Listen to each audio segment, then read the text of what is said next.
Good evening, everybody. Welcome back to the Library of Mistakes. This is our last event pre-summer.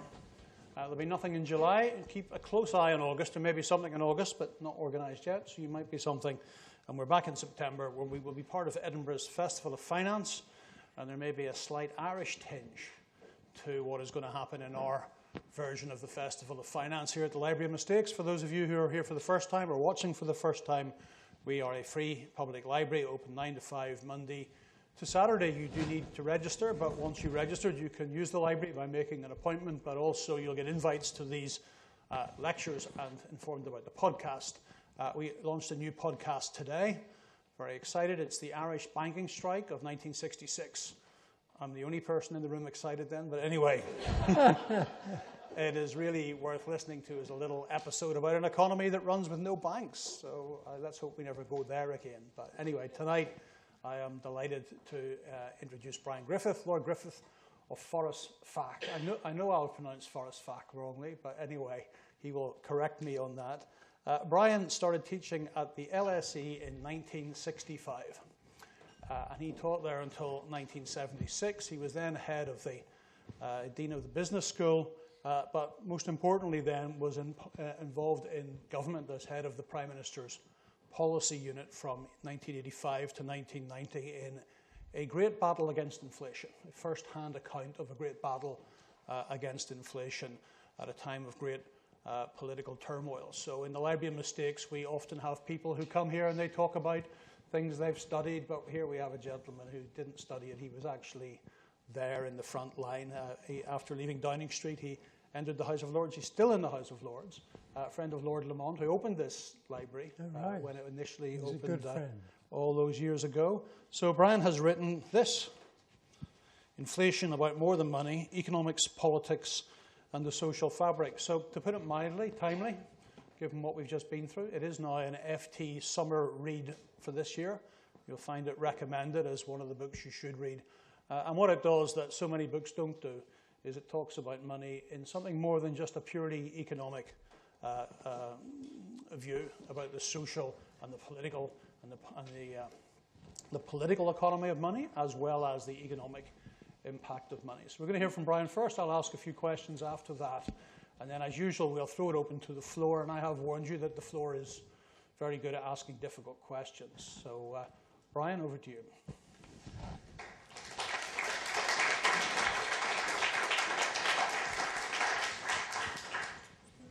May I say what a great pleasure and honor it is to be here, having been involved with Russell in Switzerland, in debate with Russell, which I really loved.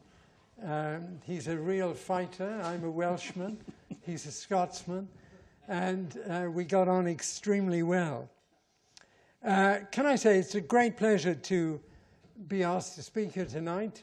I'll try and limit my remarks to about 30 minutes or so, if I can. And Russell said that what you might be particularly interested in was lessons from financial history, particularly from the 1960s on, when we've had two periods of considerable inflation. And in order to give some context, I've handed out two graphs, one of which looks at inflation over 250 years, 270 years. And you can see there, going back to the Napoleonic Wars, the French Revolution, Revolutionary Wars, or the 7 Years' War first, and then World War I, World War II, and then the Barber boom. And on the second page, this is from 65, through which a number of us here this evening have lived. You start with Roy Jenkins, who was a very responsible Chancellor of the Exchequer. And then you had the Barber boom, which is incredible, really. And the retail price index reached, in the spring of 1974, it reached 27.4%, which, if you think of it, is extraordinary. Then you had reflation under Dennis Healey. Then you had, people think Nigel Lawson was a great chancellor. He was a great chancellor. He was, first of all, very intelligent. He and I didn't get on terribly well, but he was very bright, but he was great at cutting taxes. But as you can see from that, which isn't as well known, he actually allowed inflation to climb from roughly just over 2% to not far off 10%. And then you have, most recently, associated with COVID, you have the COVID pandemic. So my experience, I lived through the two inflations of the 1970s, and I think I can honestly say I've seen inflation from probably more angles than most people. Firstly, from being an academic, then at the request of Sam Britton to advise a firm of stockbrokers, then being astonishingly being appointed to be a member of the court of the Bank of England, then working in 10 Downing Street for 5.5 years, and in between that, standing for Parliament as a Conservative candidate to try and justify Ted Heath's economic policy, which it was impossible to do. But then after that, being involved in an investment bank, and possibly most of all, especially on a low income as an academic, having a family to feed when inflation just took off. So I don't think there are many people I can think of who've been quite in the position in that sense that I have. And I'd like to say that there are 5 things really I want to mention tonight. One is to do with inflation being a monetary phenomenon. The second is to do with the cost of inflation. The third is to do with the ethics of inflation. The fourth is to do with the challenges of the Bank of England. And the fifth is to do with inflation and culture, and particularly the demise of Christianity as a religion, which has been the heart of our society. And now we find ourselves living in this Nietzsche world where God is dead. So in that sense, I am trying to bring together a number of things, but I wrote a book about inflation, quite a big book, back in 1976, which was to do with all the mistakes of the Heath government and so on. And I published this one about a few weeks ago, which is this one. It's got a mock Mondrian cover to it, but it's. I didn't bring copies with me, but I sent to. I said to Russell, you know, if people want to buy it, it can be bought at a very reduced price, because this is a library, and the publishers have told me that if it's bought by people in a university context or a library context, I can have a discount. So the first thing I want to say is that I very much agree with Milton Friedman in saying that inflation is always and everywhere a monetary phenomenon. This was the tradition of English political economy from David Hume, Adam Smith, Scotland, and people like Ricardo and so on, John Stuart Mill, the early Keynes, Marshall. They all believed that you could only explain inflation if there was more money involved. And in principle, imagine you have a helicopter on Scotland today, well, on the UK, because Scotland is part of the UK. On the UK, you have, say, millions of pound or £20 notes dropped. You're going to see people go out and spend it, or they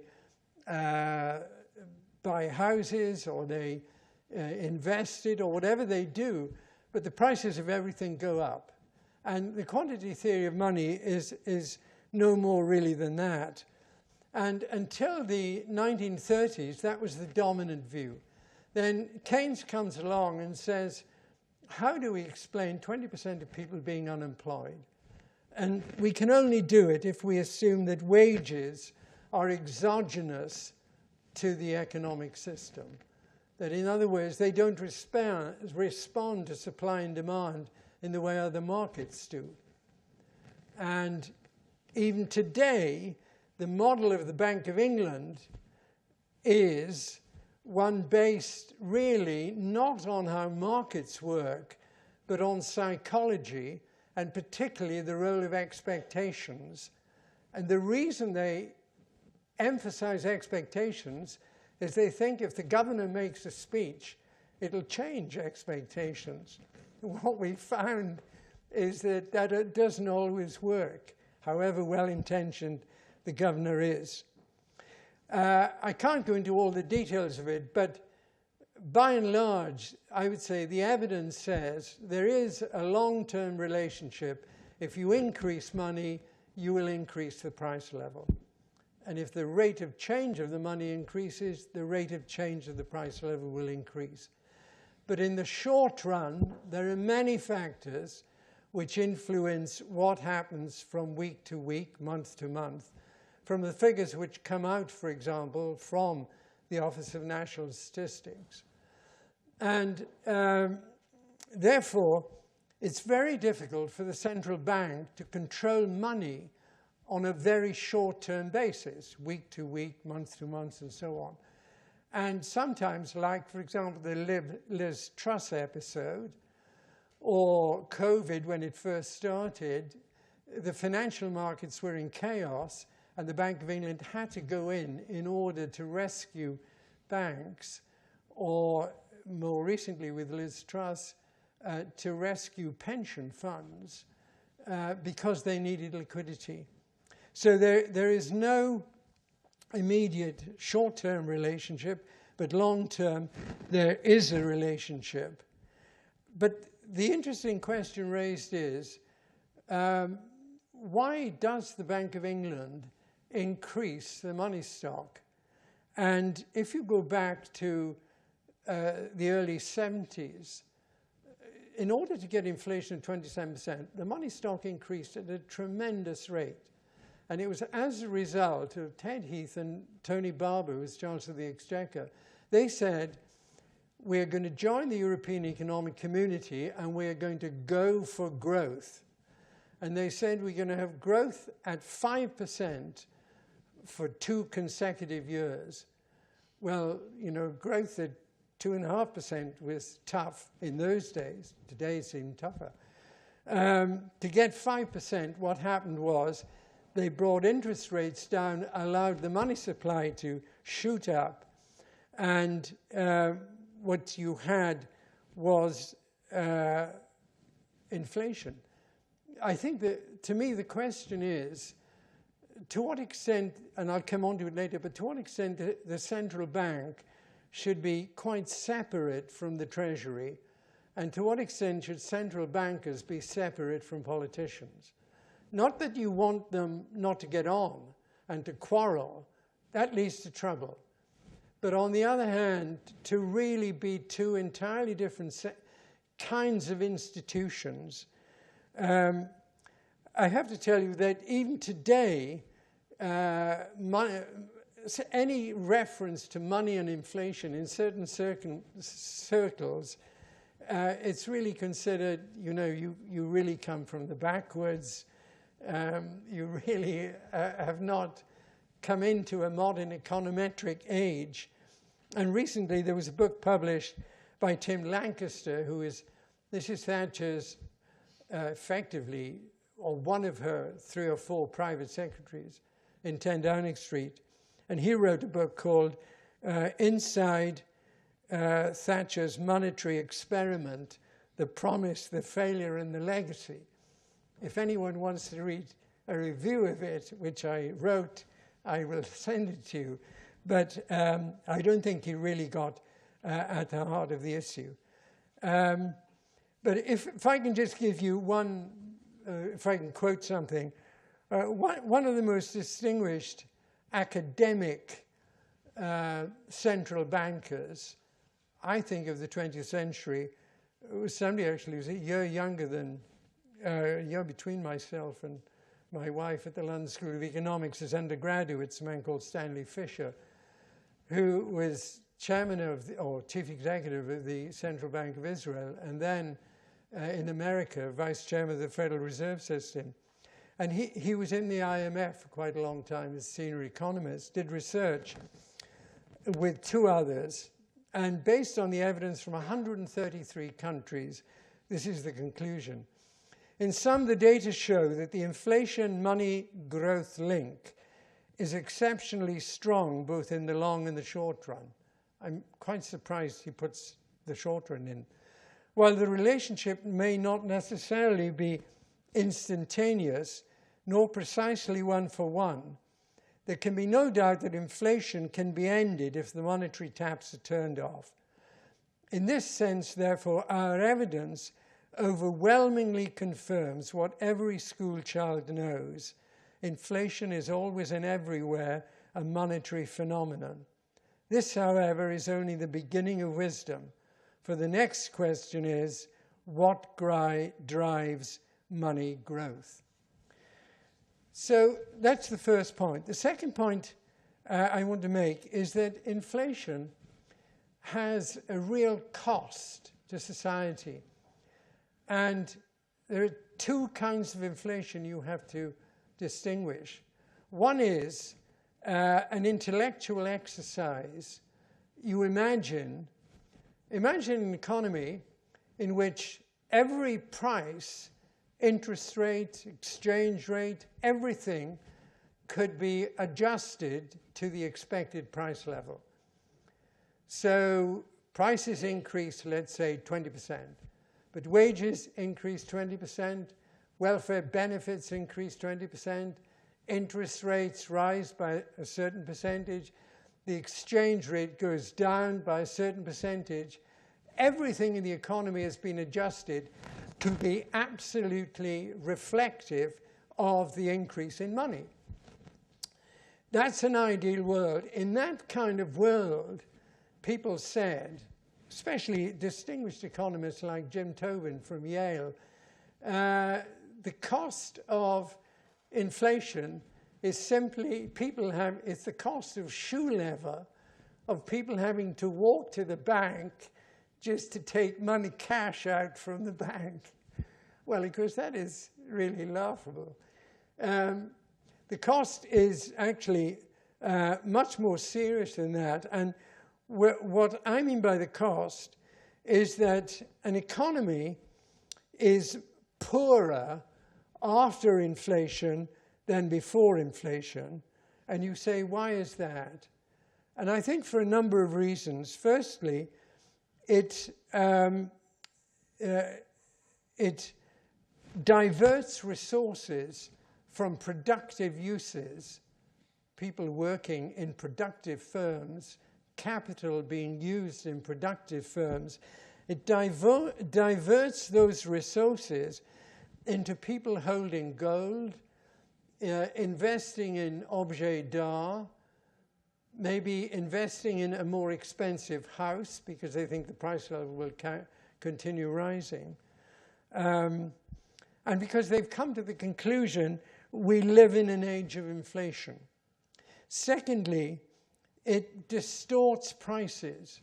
You know, the remarkable thing about a market economy and about free prices is that free prices, they're like, in every market, they're like traffic lights. They tell you when to go, when to buy. They tell you when to stop, when to sell. And they give you tremendous information. And it's information which could not be got from a planning system, which is why the Soviet concept of planning, and there was a huge debate in the academic world in Europe and in America in the interwar years from 1919 to 39 and so on, about the nature of planning and should we become more planned economies. And the French economy, for example, became quasi-planned. And we in Britain had an exercise in planning with George Brown back in 1966. We published the National Plan. But prices are signals. And the trouble is, if you have inflation and people expect that there may be a shortage of some raw materials, you know, the Houthis may be active in the straits down there. It may take much more time to get the cement we need from abroad to do more building. There may be a shortage of labor, and the unions want to have certain prices and they're not too keen on things being market related and so on. What that does is it pushes labor, encourages labor into areas which is unproductive, and the same with capital. And in addition to that, one of the things which was amazing, I was a young academic, and when I was appointed when I was very young, the staff of the LSE, and they had a policy that a new appointment, particularly with me who hadn't done research, they should have 2 uncles on the staff. And one of mine was a man called Phillips, and he'd got a 3rd-class honours in New Zealand in sociology, but he was very bright, and he was by training an engineer. And he developed something called the Phillips curve, which said that there's a trade-off between inflation and unemployment. If you reduce unemployment, prices go up, wages go up. If you have a policy of controlling demand and prices come down, or demand comes down, you'll find wages coming down. So there's this negative relationship between inflation and unemployment. What we saw in the 1960s, which mystified economists, was that inflation and unemployment both increased together. And again, with these periods of inflation, of which the last period we had associated with COVID, unemployment didn't increase very much. But if you look at that compared to other periods of unemployment, it was different. So I would say inflation is a real economic cost to society, but inflation is also a tremendous social cost. If you go back only recently to COVID, and you look at the evidence from consumer associations, from trusts and so on, helping single families, etc., the burden that, and you're living basically maybe on welfare benefits, and you have 2 children, and the opportunities you have for work are very limited. And now you find, I mean, the increase in prices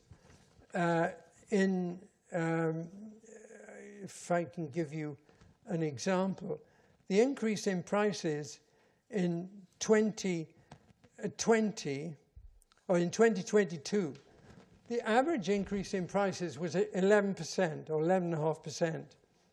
But in food, the increase was 17%. In fuel, it was 30%. In electricity, it was 65%. And in gas, it was 129%.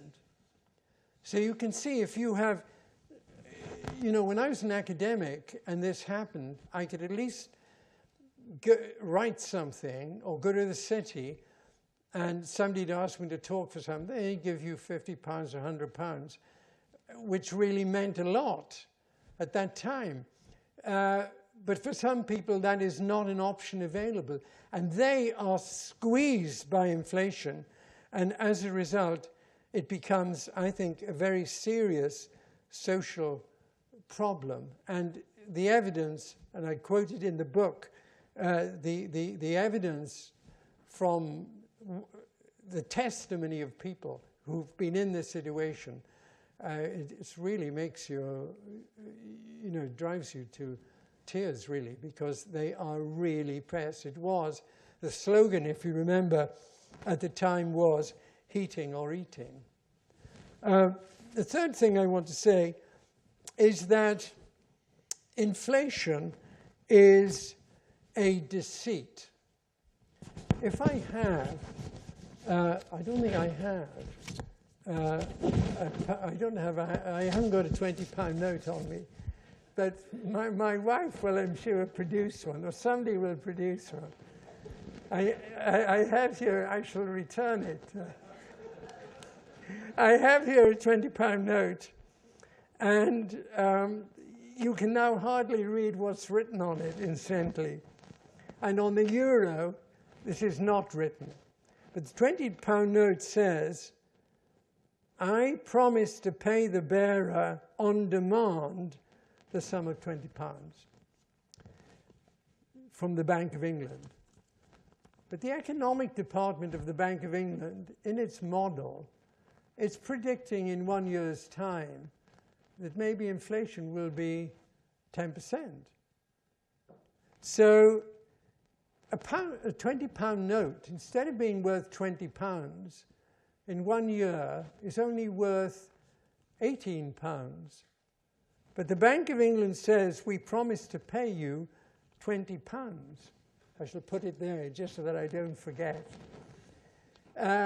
And that is, to my mind, as the Oxford English Dictionary would define it, that is deceit. And deceit is no different from theft. And as a result, inflation is an ethical and moral issue. And where does that money go? Well, it goes into the coffers, ultimately, of the Treasury. So inflation is a deceit which is driven by government. Over the years, as I've read about inflation, I started looking at inflation as an academic. And what was concerned as an academic initially, and all the research being done, was about basically what determined inflation, whether it was money or wages increasing or input prices increasing, and what kind of external shocks affected it, what was the role of the Bank of England, and so on. But as I read further and went back into history, what I discovered was that there were three writers who really influenced me. John Maynard Keynes, who was a Cambridge academic, but who was the British representative in the Paris negotiations at the end of the First World War, when there was hyperinflation in a number of Central European countries. A second was a man called Rupke, who is a German academic, but who'd lived through 1923 hyperinflation in Germany. And the third was Lionel Robbins, who was the head who really built up the London School of Economics. And this is what Keynes said at the end of the First World War. Lenin is said to have declared that the best way to destroy the capitalist system was to debauch the currency. Lenin was certainly right. There is no subtler nor surer means of overturning the existing basis of society than to debauch the currency. The process engages all the hidden forces of law on the side of destruction and deceit in a manner which not one in a million is able to diagnose. And then I read in these works, I discovered that the words they were using were exactly not the words you'd read in economic science. Time and again, I came across these words regarding inflation: disorder, decay, arbitrary confiscation, ethical and moral character, injustice, evil consequences, moral problems, moral disease, disorder of society, lack of spiritual counterforces, public and private honesty, public morals, public decency. And what I felt, what really hit me was that inflation is at heart deceit, but deceit produces a culture of distrust. Distrust leads to anger, resentment, division, producing a culture of blame. This leads to fragmentation, protest, and unrest, and it results in civic disorder and conflict. And if I may, I'd just like to read what Rupke said following his experience in Germany, was chronic inflation of our age is a moral and social problem. And that inflation is not just a disorder of the monetary system, which can be left to financial experts to address. It is a moral disease, a disorder of society.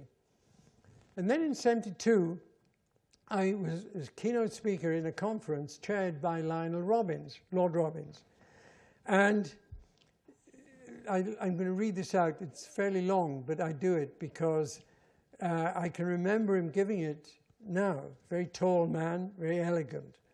I would attack inflation, he says. And by the way, he was born in 1899. And I remember him telling me as a student, he traveled as a young man, and in fact was also in the military in 1918,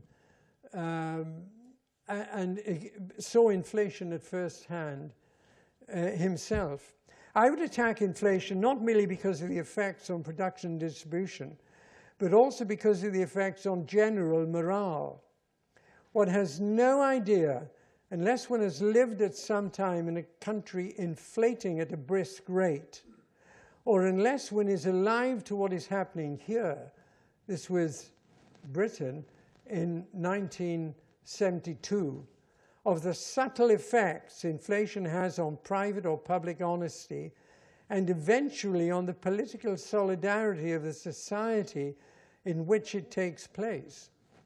I would not wish to falsify history by oversimplification, but anyone who wishes to understand the reason why the Nazis, with all the appalling nonsense they preached, managed to secure so much passive adherence among the most sober-minded citizens of their country, must realize that standards of public morals, standards of public decency, expectations of possibilities had been sapped in various ways by inflation. Democracy certainly stands to be undermined by inflation, and what is even more fundamental, the free society itself. And that feeling of blame and so on came out brilliantly in a novel by Margaret Drabble called The Ice Age, 1977. Over the country, she says, depression lay like fog, which was just about all that was missing to lower spirits even further. All over the nation, families who had listened to the news looked at one another and said, goodness me, whatever next? Or I will give up, or will effing that, before embarking on an evening's viewing of colour television, or a large hot meal, or a trip to the pub, or a choral society evening. All over the country, people blamed other people for the things that were going wrong. The trades union, the government, the miners, the car workers, the seamen, the Arabs, the Irish, their own husbands, their own wives, their own idle, good-for-nothing offspring, comprehensive education. Nobody knew whose fault it really was, but most people managed to complain fairly forcefully about somebody. Only a few were stunned into honorable silence. And for you who lived at that time, you may remember the serious strikes that were happening. And a colleague of mine in the House of Lords, Lord Kenneth Morgan, a very distinguished Welsh academic historian, he said that social conflict in industry in the early 70s, and indeed Ted Heath called an election who governs Britain because of it, was of a character not seen since the days of the Triple Alliance, Black Friday, and the general strike between 1919 and 1926. At times during 73 and 74, there were violent confrontations daily. And it would be absurd to deny, he says, that something very unusual and alarming was taking place. A sense of potential civil war loomed in England. And I don't know if you remember, but at the time, there was an organization set up called GB 75. It was set up by, I remember it distinctly, it was set up by two people, Colonel Sterling, who started the SAS, and General Walker. And they said, we're not going to start a private army, and we're not interested in a coup, but we are going to set up an invitation for people to join a group of people who will support the government should there be a general strike. By the time Ted Heath called a general strike in September 72, because I was a candidate in the constituency of Blyth in the northeast, from a Conservative point of view, a hopeless seat. But I was a candidate there, and it was bitter. And therefore, I think, I've taken a long time over this, but I do believe economists so easily, they say, this is our discipline, they draw a ring around it, and they put up a keep-out signal. And they then bring in mathematical economics and econometrics, and they cut off society, the economy from social science. And as a result, I think they reduce what it is. I'm over time. I've got 2 points to make. Thank you. The fourth point is the independence of central bankers. I believe the independence of the Bank of England is absolutely critical. And I was on the court for 2 years, and then I went to number 10. But I was the only academic on the court. There was only one other academic on the court in 300 years, and that was Keynes. And my appointment was most unusual. And Mervyn King tells me there have only, Brian, ever been 3 academics on the court, Keynes, you and me. And my name was put forward by Mrs. Thatcher, but I was the most unusual person to be there. But I have a very high view of the Bank of England and a very high view of what it does. But I see problems today for the Bank of England. I see 3 particular problems. The first is that the Bank of England has too many objectives. Its key objectives are price stability, 2% inflation, and linked to that financial stability, so that city institutions don't go bust, as they did in 1988, 89.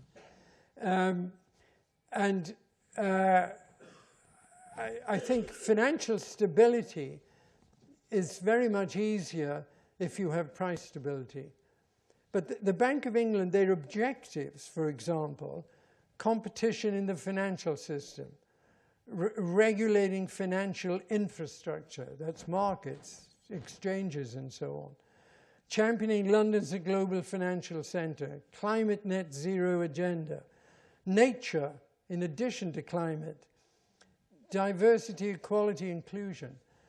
I've been on the select committee of the House of Commons on economic affairs 3 times, and we're on for periods of 3 years. And in the last 3 years, I came off at the beginning of this year, and we did a particular study of the future of the Bank of England and made recommendations. And we took evidence from the governor, Andrew Bailey, and the chairman of the court, David Roberts. And the Act of Parliament, which under which the Bank of England is authorised to do what it does, it says that the Chancellor of the Exchequer can tell the governor to have regard to something. So the governor, without actually being asked it, said he had 25 have regards. We then asked the chairman of the court. He said he had 31 regards. So I think that there are far too many objectives.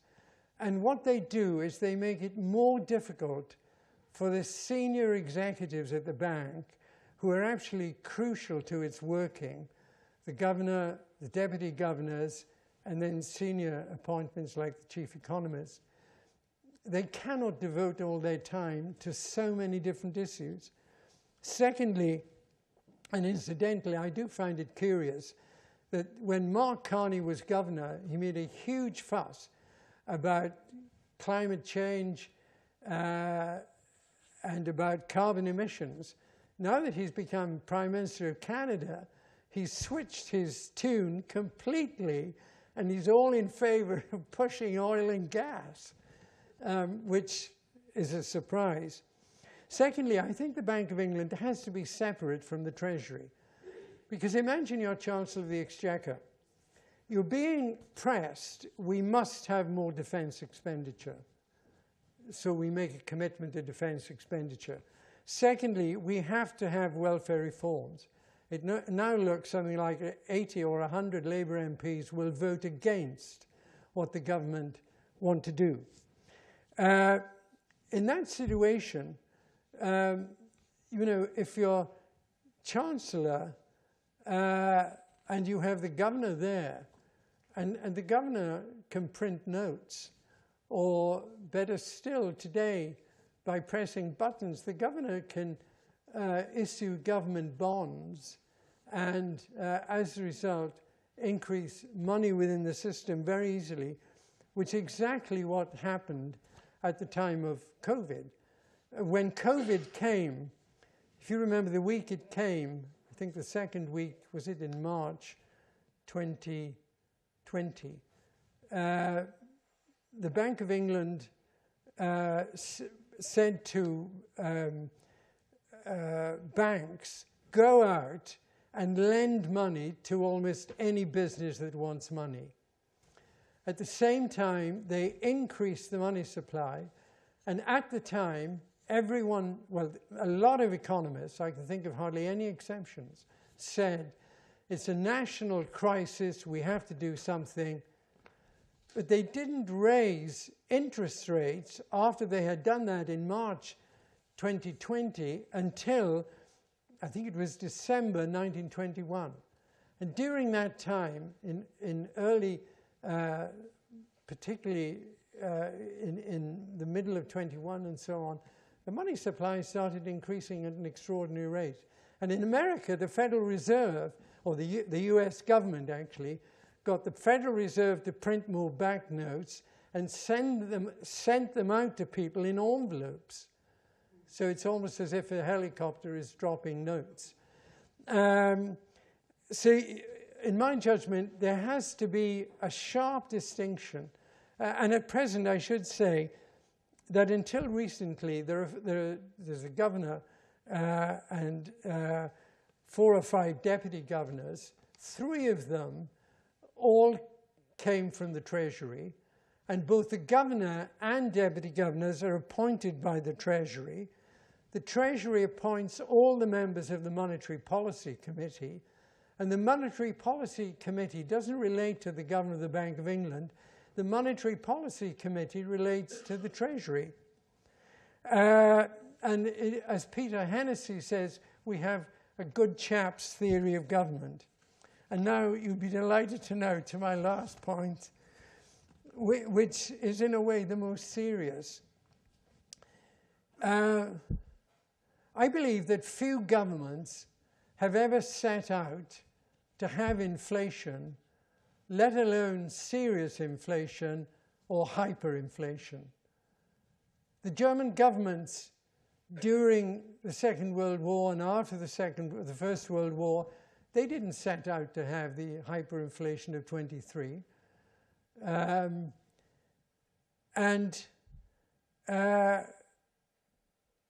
That's one fact.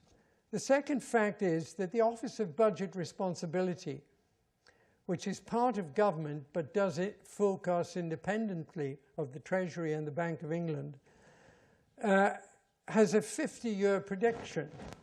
And at present, the ratio of public sector debt to GDP is roughly 100%, which by historic standards is terribly high. When Gordon Brown became Chancellor, it was 40%.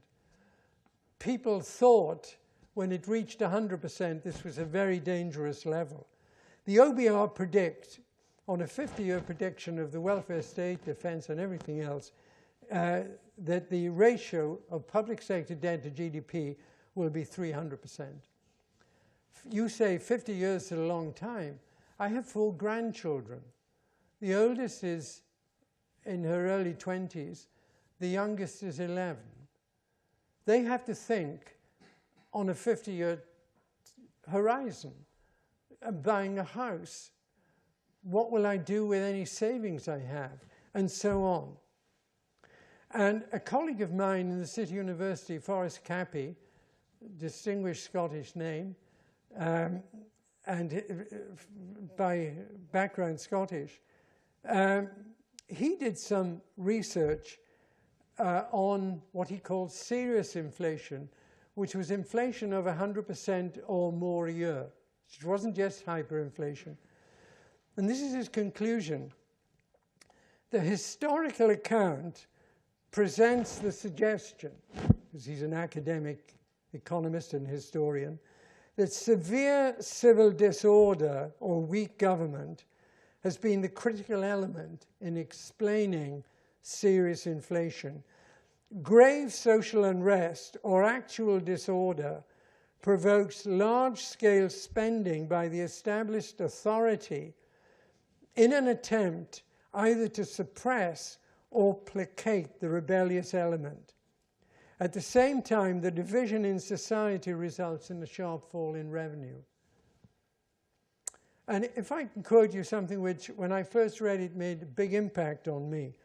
It's from G.M. Trevelyan, early 20th century, his well-known historian of the UK. If any unity is to be ascribed to the Victorian era, Great Reform Bill 1832 to 1900, it must be found in 2 governing conditions. First was the Great War, and hence no fear of catastrophe from without. We didn't fight any wars in the 19th century after the Napoleonic Wars. Secondly, the whole period was marked by interest in religious questions and was deeply influenced by seriousness of thought and self-discipline of character, an outcome of the Puritan ethos. And before Adam Smith wrote The Wealth of Nations, he wrote The Theory of Moral Sentiments. It's a deist account rather than a Trinitarian account. Today, what we are seeing is the decline of religion in the West. We are seeing the lack of what Peter Berger, now deceased, but a very distinguished American sociologist, called a sacred canopy in society. We are seeing, secondly, the fragmentation of society, and we are seeing, especially among younger people, increasing discontent with democracy. So I think my conclusion is that the challenge of inflation not on an economic basis. I think economists know how to control inflation. The great challenge is economics in the end are part of a larger world. And in democracies which believe in freedom and expression, and which people can express exactly what they think, even if it's me, me, me. That is the world. Politicians who try and control inflation, prime ministers, chancellors of the exchequer, that's the sort of world they have to live in, the sort of world they have to do business in.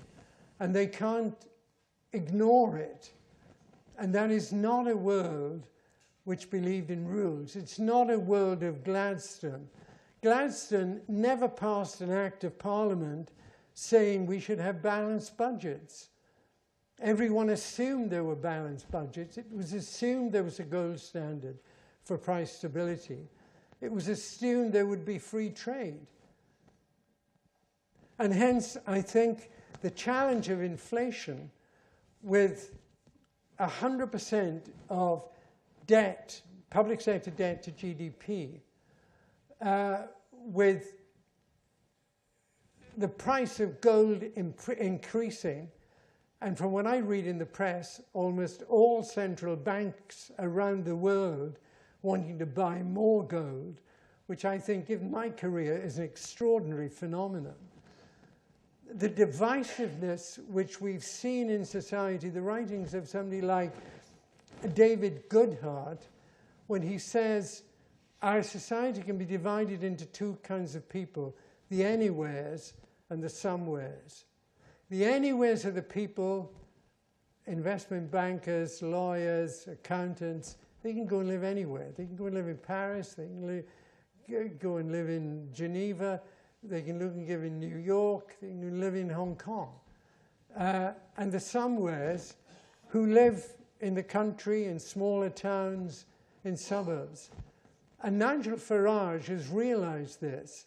And I think the power, I don't want to be political at all, but the power of Farage is to recognize we are divided as a nation. And being divided, it saps the energy and the sort of thrust within people to want to go and do something. And I think it's because of all of that that I feel, therefore, that the subject tonight, lessons from financial history, Russell, is a very important subject. Thank you. Why don't we...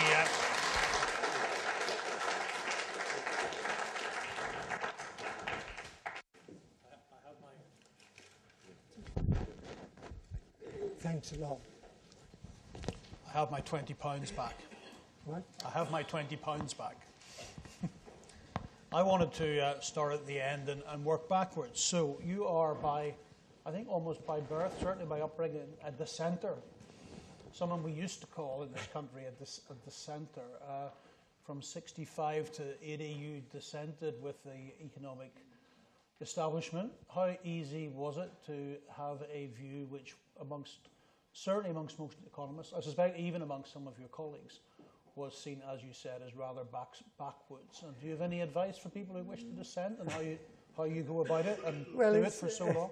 No, it's very interesting. When I was brought up in a very modest family in South Wales, Swansea, or the outskirts of Swansea, on the way to Llanelli, which is quintessentially Welsh, for anyone who knows anything about rugby. And I was on the left, strongly on the left. I thought one of the worst things was the Daily Telegraph. I thought that was a dreadful newspaper. And I went to the London School of Economics because I thought it was left-wing. And the more I studied economics, I realized that having a national plan and having a prices and incomes policy as a way of combating inflation wasn't really working. And the IMF was saying at the time, if we're going to lend you money, we will insist you must control the money supply. I was at the time advising a member of the Labour cabinet, Harold Lever, Chancellor of the Duchy of Lancaster, extremely bright, had made a fortune in the city. And I said to him one day, Harold, I said, you know, my instincts are fairness, and that's why I voted for Harold, because I believe in that. But I said, the more I'm seeing what we're doing, I just don't think I can. I mean, Ted Heath is talking about a market economy. It makes a lot more sense. And I said, if you were a young man entering politics today, which party would you join? And he didn't answer me immediately, he thought. And he said, I'd probably join the Conservative Party. And hence, I joined the Conservative Party at the behest of a member of Harold Wilson's cabinet. And I thought in politics, it's that the centre, whether you're dead in the centre or centre right or centre left, that the centre is the heart really of democracy. So in that sense, you say I've been a dissenter. I suppose I've been a dissenter to socialism as well as to capitalism. You seem to have enjoyed it. Well, no, I mean, I think actually what's really interesting in politics, from my knowledge of the Commons, but also from Mrs. Thatcher, you know, Frank Field, who's a great friend of ours, or the Welsh, the Speaker of the House of Commons, who is Labour, they were great friends of hers. I mean, she didn't, at politics and in the House of Lords, people who are near centre right, centre left, they get on with each other quite well. And I think in a democracy you need that. I wanted to read, you mentioned the IMF, I wanted to read a bit from your book, from Peter Middleton, because I think many people don't know just how bad things were in 76, so let me read this. It all became very serious in 1976, we effectively went bankrupt. We didn't default, sorry, I should say Peter Middleton was a Treasury official. We didn't default, but we couldn't borrow from anybody. By that he means the British government. We couldn't borrow internally. We couldn't borrow externally. The government credit was somewhere close to zero. It was a loss of confidence in UK economic management. Talking to our various allies around the world, none of them were willing to lend us money unless we went to the IMF, which was code for saying unless economic policy is changed. I looked it up before we came in. Government debt to GDP was 47% of GDP. It is now, depending on your gauge, 87 to 100% of GDP. So inflation can bring you to ruin even more quickly than debt. Is that what we should take from this? Is that the form of default that was threatened on the creditors was inflating away this debt, and the combination of high debt and inflation maybe is what you need. We are at this minute solvent, even with much higher levels of government debt. It was slightly different then because we had fixed exchange rates. So our exchange rate was fixed to the dollar, and that had been the system which was inaugurated in Bretton Woods in America, where Keynes was our main representative there. But the situation you described was, Peter Middleton was a very good friend. He then became the permanent secretary to the Treasury. And they were dire conditions. I mean, we were bust. And Dennis Healy, if you remember, had to turn back from going to the IMF meeting in Washington, the annual September meeting in Washington.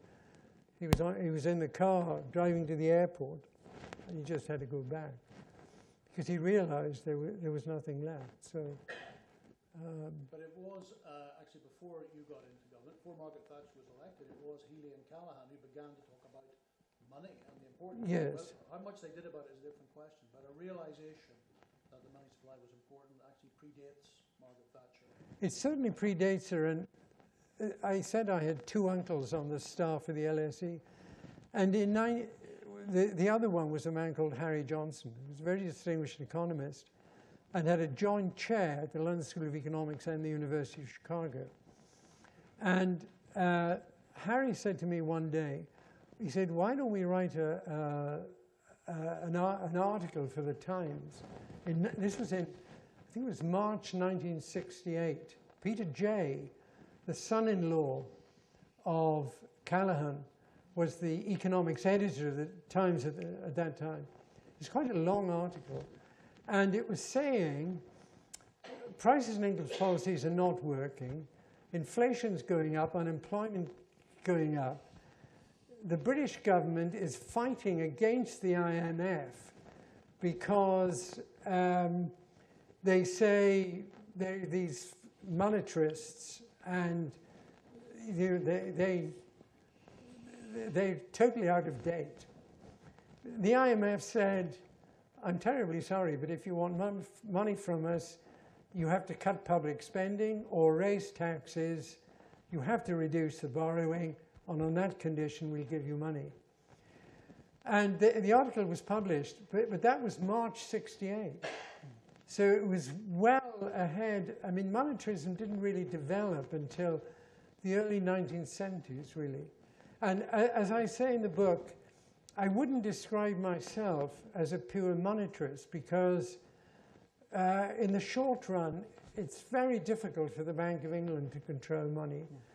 On the other hand, saying that we can control inflation simply by manipulating expectations, I think that's much too optimistic a view of what central banks really can do. Yeah, well, you describe yourself, we won't go through it, as a pragmatic monetarism. Yes. Or a pragmatic monetarist, but I like the last line in that, and I think it is worth dwelling on. And one thing that is monetarism certainly is not an ideology. Now, it's painted as an ideology. One of the reasons perhaps that money and its importance in the economy is not taken as seriously as I think we both think it should be is because it is associated with an ideology. But you go some way to picking these two things apart here.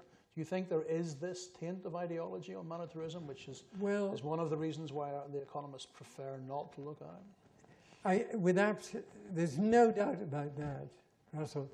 I think because Milton Friedman was a supporter of Reagan, and because I worked for Mrs. Thatcher, and Alan Walters worked for Mrs. Thatcher, Hayek was a very, very, very conservative in his views, very opposed to Marxism and so on. People said, monetarism is all about right wing. But if you look at Labour chancellors, Roy Jenkins certainly controlled the money supply in the late 60s when he was made chancellor. Dennis Healey, I mean, through gritted teeth, he controlled the money supply as well. You don't have to be a conservative. I mean, all monetarism is simply the proposition that there is a relationship between increasing the money supply and the price level over a period of time. Not month to month, as I read in the quote I read out to you, but on the other hand, that trend is there. And that quote I read, particularly from the work done by the IMF, I think it's now been much more accepted. But still, if you look at the Bank of England model, and if you look at the House of Lords, our Select Committee's report, we are very critical of the bank because of this. And it still is, in that sense, a very live issue in the UK today. Yeah, I mean, well, you give a very potent example of how inflation is the most regressive form of taxation.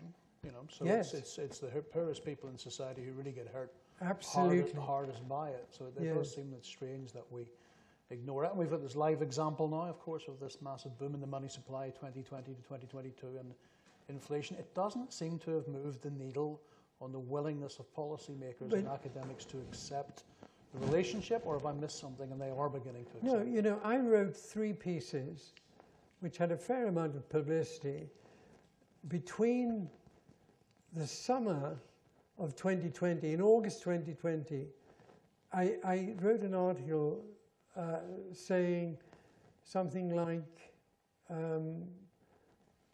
inflation is on the way, or something of that nature, but inflation is coming.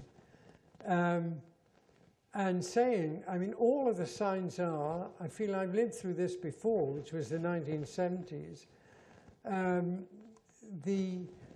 The prices of everything were going up. The price of gold was going up, silver, precious metals, objets d'art, paintings, jewelry, even the price of, is it Michael Jackson's shoes, were going up. And you just felt, I mean, you could tell. And companies loved it. Businessmen thought, there's a lot more business. Our order books are increasing. People are willing to pay a bit more for what we're doing.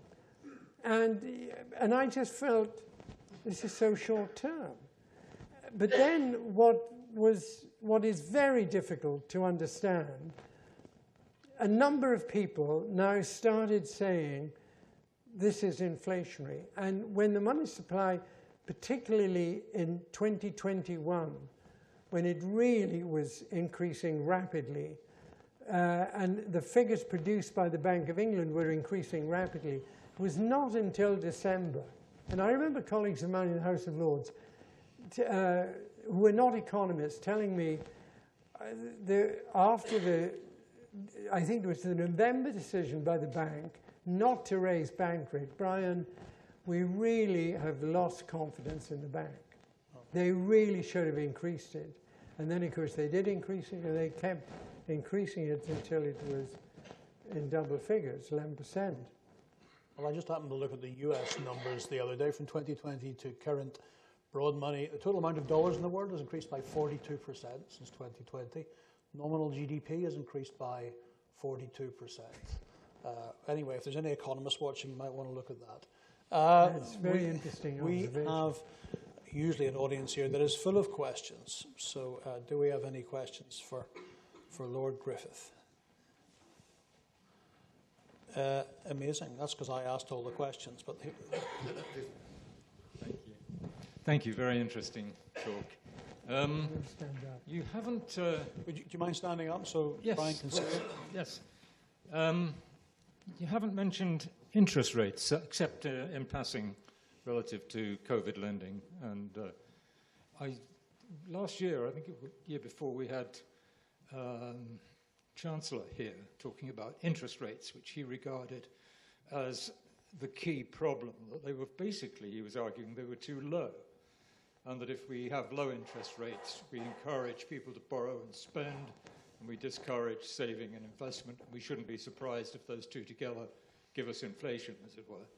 So I just wondered if you wanted to say anything at all in relation to your discussion about interest rates and the control of interest rates, and whether you believe they are, in fact, too low in real terms.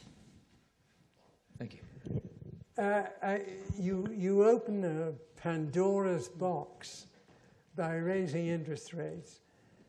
First of all, I would distinguish between the rates quoted in the markets, which are money interest rates, market rates, and what economists call real rates, which are the market rates minus the expected rate of inflation. So if at present, I don't know what, depending which market rate you chose, but if you chose, say, gilts, then gilts are what, about just under 5%. And if you, I don't know what you think the expected rate of inflation is, it's 3.5%, I think, the most recent, either 3.5, 3.4. So the real interest rate is around something like 1.5%. And for an economist who thought in a traditional neoclassical Adam Smith sort of framework, that would mean the growth of the economy was about 1.5% a year. If the Bank of England, the bank rate is what, 4.25%. So the Bank of England is very reluctant to bring it down too much, because if it does bring it down, it's likely that the banks will increase the money supply more rapidly. If they raised it, the banks would increase the money supply less rapidly. So what in fixing bank rate, they're caught in this dilemma as to, do they make the monetary conditions easier so people can borrow, consumers can borrow for all sorts of things, whether it's a foreign holiday, to invest in bonds, or whether it's to start a small business or whatever. And you're creating the conditions really for money to either increase or money to decrease. So that's the significant, interest rates in that sense are a significant tool of monetary policy. So if the Bank of England wants to tighten monetary policy and make it tougher for the banks to lend, they would typically sell some of their assets, particularly government bonds, and as a result, as the public paid that money back, the reserves of the banks would contract, and the banks wouldn't have the resources to be able to lend, because the banks have a regulatory structure where they have to hold certain assets, short-term assets, against the liabilities they have, which are your and my deposits in the bank. So interest rates do play an absolutely critical role, which is why the markets are forever anticipating, will bank rate stay where it is? As a result, will inflation after time, 9 months, 12 months, 15 months, 18 months, come down? Or will we have bank rate coming down faster, in which case we can expect the banks to be lending more money and inflation going up, but with a time lag? So they are at the heart of conducting monetary policy. And when the Monetary Policy Committee meets, the one decision it makes is, what will the level of bank rate be? It gets in terms of the technicalities of it, it's more complicated than I've described, but I've tried to make it as simplistic as I can. We have a book in here called The Bankers by Martin Mayer. He tells this great story of Volcker being in an audience listening to Greenspan. Greenspan speaks for an hour on the economy, doesn't mention money supply at all. And when he leaves the stage, Volcker says to him, "Alan, whatever happened to M2?" To which he replied, "It used to be the name of a pretty good machine gun." So something that was foremost suddenly is in the background. Interest rates are foremost, money supply is back. Yes. And there's this movement, and now when people talk about monetary policy, they talk about interest rates and not the quantity Can of I money. say, I do find it extraordinary that when the Monetary Policy Committee meets, it always issues a statement. But if you look in the statement for money, I mean, you really have to kind of, hack away to try and find out where are they mentioning money. It's all about credit rather than money. And I think we need, and actually the reason, when I used to argue back in the late 60s, early 70s, the money supply is important. There were two central banks which were doing it. One was the Swiss National Bank, and the second was the German National Bank, the Bundesbank. And they actually had explicit targets of money, and the Bundesbank and the Swiss National Bank still do.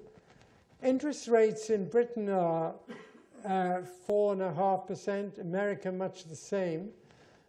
Interest rates in Switzerland are just above zero. And the Swiss have something called the debt brake. And the debt brake is a ratio which they impose, 36%. Government borrowing cannot be more than 36%. Okay, We're going to try and get through. Can I just say one thing? I've chaired a conference in Switzerland on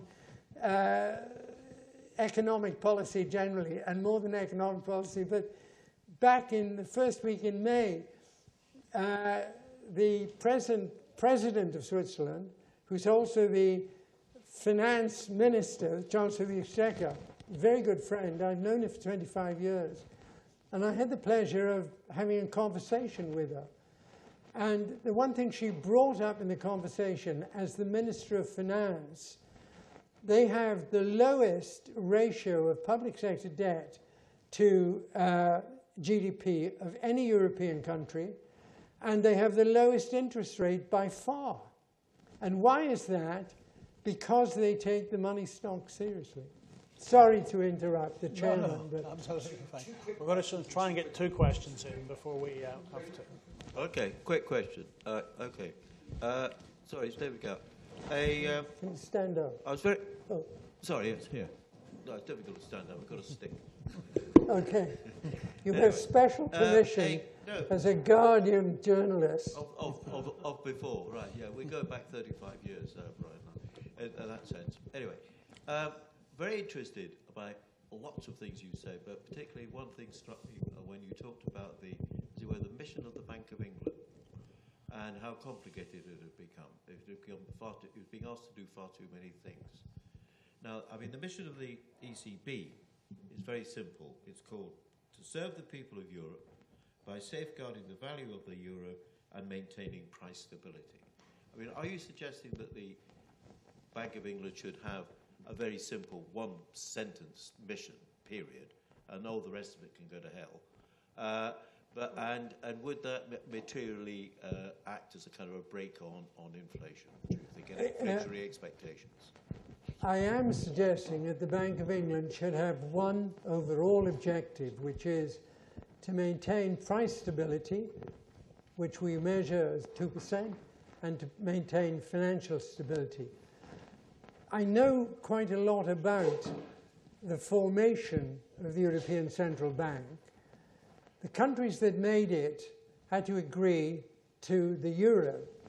And a very good friend of mine, a German economist, very distinguished economist, was at the time on the governing body of the Bundesbank. And he told me, Brian, he said, when we created the euro, and he was, I would say, the major person concerned with the technicalities of creating it, Germany was only prepared to join the euro if the euro had the same structure as the Bundesbank, namely that we control the money supply, and our first objective is controlling inflation. And that's what we did. And therefore, there was an international agreement to set up the European Central Bank. There wasn't to set up the Bank of England. There wasn't to set up the Federal Reserve. The ECB has had a very strong foundation because it is the Bundesbank for Europe. We move on. One final question from Lord Griffiths, thank you so much. This has been riveting and compelling. My name is Anne Ferguson, and what has interested me in the theme of your talk has been that you talked about the decline of Christianity and morality. And it seems to me that the Bible, at worst, is a profoundly good guide to how we live and interact with each other as human beings.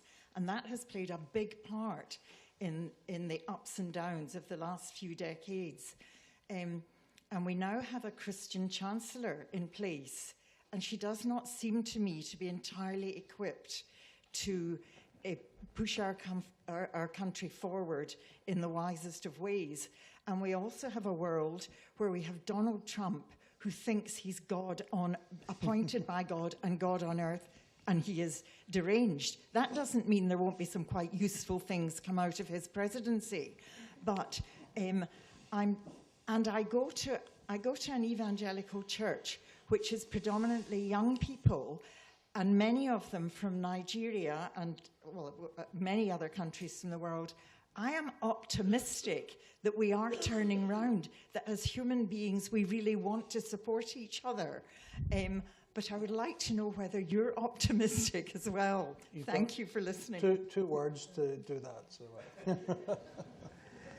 Can I say, I wouldn't want to comment on any person's faith or anything like that. But I do think that having faith matters. And what amazes me, I shan't name him, but a colleague of mine in the House of Lords, who's a very good economist, I mean really first class, top notch, he said to me, I said to him, I said, I'm very interested in your view of AI. And he said, well, it's very interesting you say that. He said, I'm going to give a talk on that at Brompton Oratory. I thought he was Jewish. I thought, that's odd. So about 6 months later, he then sent me the talk. It was a very, very good talk. And then he said to me, you know, I'm really very interested. And I set up a small colloquium discussing the problem of Christian theology and political economy. And he said he was very interested in it. And then about, I don't know, 3 months ago, I said to him, by the way, I said, would you say you've changed? Yes, he said, I've become a Catholic. And I took my first communion. But I'm also interested in people like Tom Holland, who, his book, Dominion, he spoke at a conference I chaired in Windsor a summer ago. And again, I mean, Tom Holland says that, and this is in a way, Tom Holland is a modern statement of what I was talking about with Trevelyan. And I am very interested in the number of people who are not, they may call themselves cultural Christians. They may not be practicing, they may not be baptized and so on, but they feel that there is something about transcendence and that it's a dimension we cannot escape. And from that point of view, I think really they are absolutely, and can I say this is a huge issue, so we can't do justice to it, but I think basically the road you're traveling on is the right road. okay, we have to finish there. The Theory of Moral Sentiments is available in this library for people who want to know what the father of economics thought on such subjects. I wanted to finish just with a couple of lines on your book from Lord Skidelsky. He says, the central point of Brian Griffiths' fine and passionate polemic is that inflation is a moral disease, not just a tactical problem. It creates a culture of broken promises that dissolves the social ties necessary for society to cohere and for enterprise to flourish. So you won't find a better read or way of describing that than this book. Congratulations on having it as an FT summer read. Thank you for coming to Edinburgh, and the Library of Mistakes will show its appreciation in the usual way. Thank you.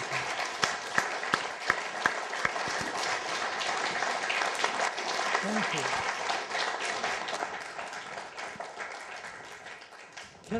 Can I just say it's a huge pleasure to come, and I love our environment.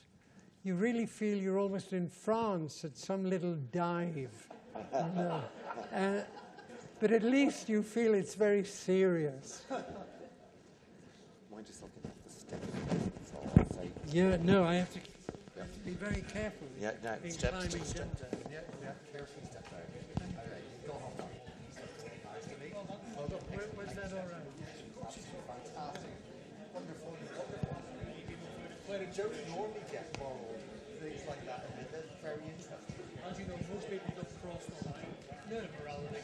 Well, I was just going to ask you, so I was going to ask you how you got that. So, that is wonderful. That's very kind of you. We'll get lots of views, you know, so we record it and we put it on the website. Lots of people watch it afterwards.